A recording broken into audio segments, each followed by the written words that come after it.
सब देखने और सुनने वालों की खिदमत में मोहब्बत भरा सलाम। अब्दुल कय्यूम साहब से पूछेंगे, आने वाले दिनों में यूक्रेन जंग के बारे में क्या देख रही हैं कि जंग बंद हो रही सर कि नहीं हो रही? वक्त साहब, ये जो जो ट्रम्प और यूक्रेन का सदर और प्यूटन, ये अभी जिस तरह ट्रम्प ने प्यूटन की फेवर की है दुनिया के सामने कि जो इलाका कब्जे हो गए वो वापस नहीं मिलेगा। नेटो का मैं खुद, उसने बोला कि मैं खुद यूक्रेन को नेटो में जगह नहीं दूंगा, और बाकी जो टर्म्स हैं वो इससे मिलने के बाद हम सेटल करेंगे। यूरोप के 4-5 लीडर भी गए वहां पे, लेकिन ट्रम्प ने सबको कहते हैं मायूस किया है। उसके बाद ये दो चीजें बड़ी क्लियर हैं, जो भी इलाका रशिया के कब्जे में है वो वापस नहीं आने वाला, 1 इंच भी वो वापस नहीं करेगा, और मैं भी फेवर नहीं कर रहा हूँ, उसको देना पड़ेगा। अगर तुम लोगों को अमन चाहिए, ये जंग बंद करनी है। और नंबर 2, उसने पहले ही कह दिया कि नेटो में तुम एंट्री ले ही नहीं सकते। तो ये बड़ी क्लियर अभी उसके जहन में आ गया। तो एक्चुअली जैसे हमने पहले बात की थी कि ये बंदा जो है जंग हार गया, इसके पास कुछ नहीं बचा। अभी इसकी फौज इतनी मारी गई है, लोग मारे गए, शहर तबाह हो गए, बुरा हाल है। ये रोने की शक्ल बना के बैठा हुआ था, बिल्कुल रोने वाला। उसके फौजी उसको बता रहे थे तो अपसेट था, क्या हो गया हमारे साथ। तो प्यूटन जीत गया है। ये बड़े बड़े लोगों ने तबसरा किया कि प्यूटन जंग जीत गया है, प्यूटन ने ट्रंप को भी कन्विंस कर लिया है। तो बाकी ये जो यूरोप के लोग हैं, इनके लिए कुछ बचा ही नहीं है अभी। ये इसको क्या सपोर्ट करेंगे जब उसको इलाका भी नहीं मिलने वाला, नेटो वो जा नहीं सकता। बफर जोन प्यूटन कहता है मैं बनवाऊंगा जहां पे किसी भी दूसरे मुल्क की फौज नहीं होगी, कोई असला नहीं होगा। तो यूरोपियन यूनियन को तो कुछ भी नहीं मिला, इन्होंने खरबों डॉलर खर्च किए हुए थे, और अमेरिका पीछे लगा हुआ था। आपको पता ही है, ट्रम्प से पहले अमेरिका फुल सपोर्ट कर रहा था इनको। तो ये अभी जंग प्यूटन तो अभी मार रहा है। आपको पता ही है कि प्यूटन जब तक उसने बोला था कि ये मुआहदा नहीं होगा, मैं यूक्रेन को नहीं छोड़ूंगा। और एक्चुअली रात को मैं प्रोग्राम देख रहा था, उसमें एक बंदा सवाल कर रहा था, तो उसने जवाब दिया कि एक्चुअली प्यूटन पूरे यूक्रेन पे कब्जा करना चाहता है, और वो दड़ मारता जा रहा है इनको, आगे बढ़ता जा रहा है। तो ये जो प्यूटन की अंदर जो एक चीज है, लाजमी बात है, उनकी भी बड़ी दुनिया मरी है, फौजी मरे हैं, सिविलियन लोग मरे हैं, प्रॉपर्टीज तबाह हुई हैं। जो प्यूटन अभी जिस इलाके में बैठा है, उसकी प्रॉपर्टी तो सारी तबाह हो गई है। ये दोबारा रीबिल्ड होगा। इसी तरह यूक्रेन सारा रीबिल्ड होगा, मोस्टली रीबिल्ड होगा। तो ये चीजें जो हैं, ये इसकी तरफ जा रही हैं। ये जंग जल्दी खत्म होने वाली है। सर ये बताइए, जंग जल्दी खत्म होने वाली है, और अभी तक वैसे असरात यही है कि बातचीत किसी नतीजे पे पहुंची नहीं है। जी दोबारा मैंने कहा अभी तक जो बातचीत हुई वो किसी नतीजे पे नहीं पहुंची।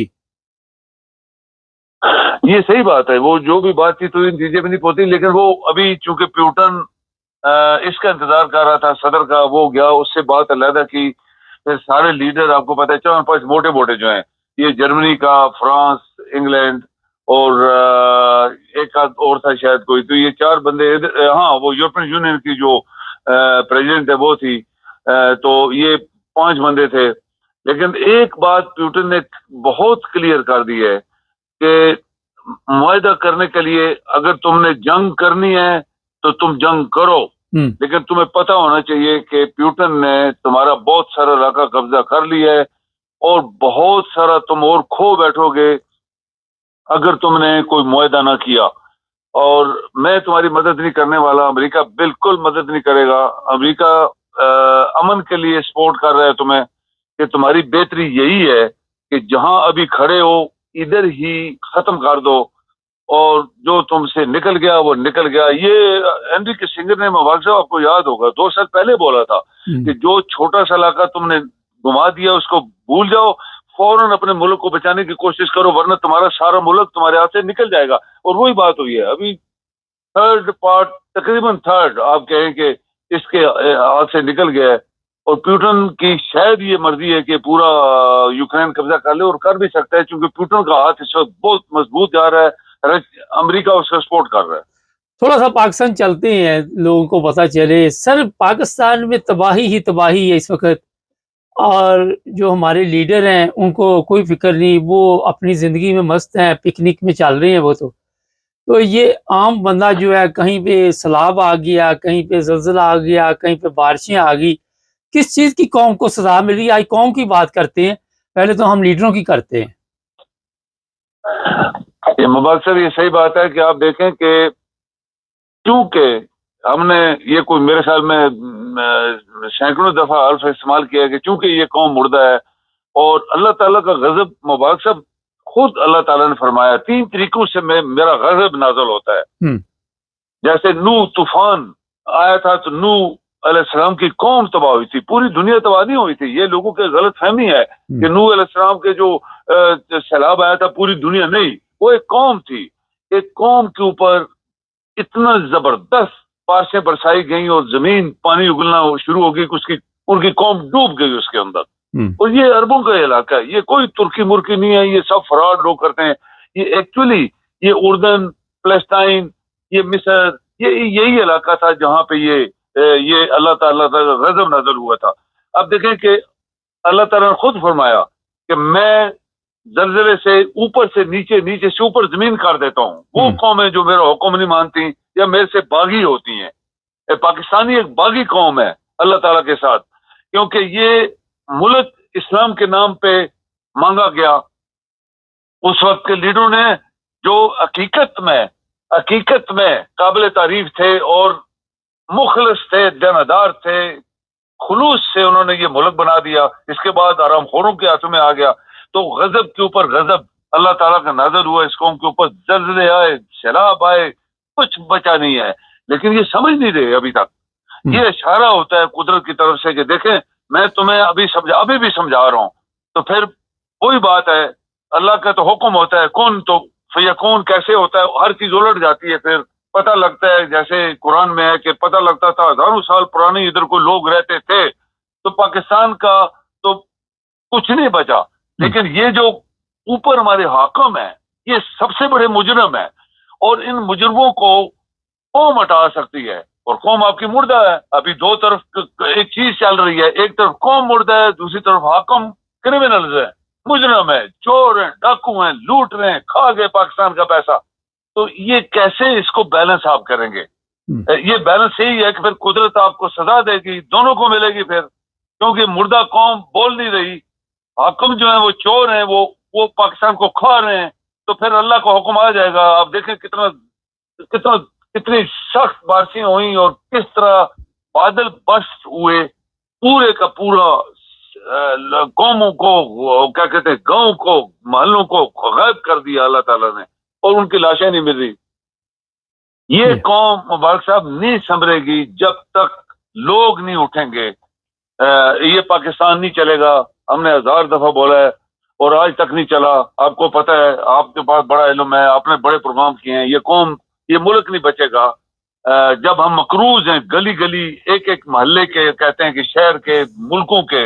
आपका वजीर खजाना कहता है कि जो कुछ हम आज कर रहे हैं सब ये उधार का पैसा है। तनख्वाहें भी फौज को इधर उधर सब कुछ खरीद रहे हैं। सर, अखराजात पे तो कोई फर्क नहीं पड़ रहा। उधार के पैसे से तो अब किसी ने को उधार लेना तो वहां पे तो ये सोचता है कि खर्च करने से पहले, मगर वो तो हम सोच ही नहीं रहे खर्च करने से पहले। हम तो जापान जा रहे हैं, हम कहीं ना कहीं लोगों को लेके पिकनिक मनाई जा रही है, पैसे हमारे पास है नहीं, पिकनिक हमारी जो है वो कम नहीं होती। मुबारक साहब इसलिए कि देखे ना, वो चोरों का कपड़ा डांगों का गज।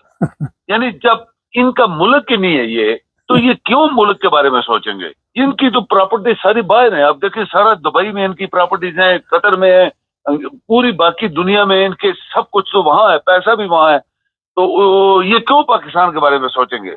ये पाकिस्तान को जितना लूट सकते हैं लूट रहे हैं, चाहे वो चीफ ऑफ आर्मी स्टाफ है, चाहे वो ये जैली जो पार्लियामेंट है, मेंबर्स बने हुए हैं। आप इनकी तनख्वाहें देखें मुबारक साहब, ये हमने बहुत दफा बात की है कि यूरोप में किसी को इतनी तनख्वाह, इतनी सहूलियात नहीं है जितनी पाकिस्तान एक मांगने वाला मुल्क दे रहा है। तो इसका मतलब क्या है? आपकी अगर इनकम जो है आप 10,000 है, आप खर्च कर रहे हैं 1,00,000 रुपया, तो आप लाजमी बात है कि वो 1,00,000 रुपया जो खर्च कर रहे हैं वो किधर से आएगा? वो आप کرپشن کریں گے، پاکستان کا پیسہ کھائیں گے، اور وہ آپ کو ایک نہ ایک دن دبو دے گا. اگر بالکل. کشتی میں 100 بندہ بیٹھ سکتا ہے، 1000 بٹھائیں گے تو وہ تو ڈوب جائے گی. اسی جی. طرح یہ اکانومی کا بھی یہی ہوتا ہے کہ آپ کا انکم سے بڑھ کے خرچ کرنا آپ کی تباہی کی علامت ہوتی ہے، اور ملک وہ ڈوب جاتے ہیں، ختم ہو جاتے ہیں.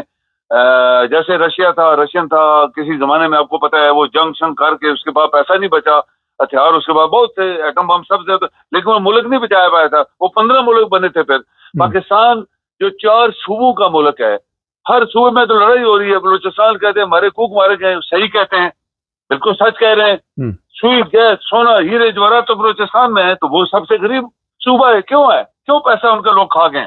وہ کہتے ہیں کہ ایوب کے جب سوئی گیس نکلی سب سے پہلے اسلام آباد لے گیا، تو جو جہاں سے نکلی تھی ان کو گیس 40 سال بعد ملی تھی. مبارک صاحب، یہ ظلم ہو رہا ہے نا پاکستان میں.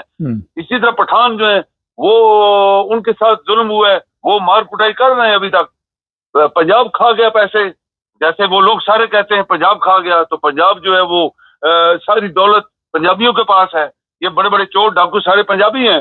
تو یہ چیزیں ملک کو ڈبونے کے مترادف ہوتا ہے. اور آج جس حالت میں پاکستان جا رہا ہے، اس کو مت اب سمجھیں کہ یہ 4 بندے اگر گاڑیوں میں گھوم رہے ہیں تو پاکستان بڑا امیر ملک ہے. نہیں، پاکستان امیر ملک ہے اگر اس کی دولت پراپرلی لوگوں میں تقسیم کی جائے، انصاف دیا جائے. آپ کے ججز انصاف نہیں کر سکتے کیونکہ وہ الیکٹڈ نہیں ہے، سلیکٹڈ ہے، اور ان کو اپنی مرضی سے رکھا گیا ہے. تو وہ آرام خوری کر کے لوگوں کو ساتھ ظلم کر رہے ہیں، غریبوں کو جیلوں میں اور امیروں کو بخش رہے ہیں.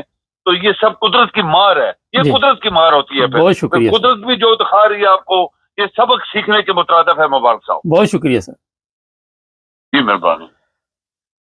ناظرین، افضل قیوم صاحب کی باتیں تو زبردست ہوتی ہے، صاف بات کرتے ہیں، اور آپ نے دیکھا بے چینی ہر طرف ہے.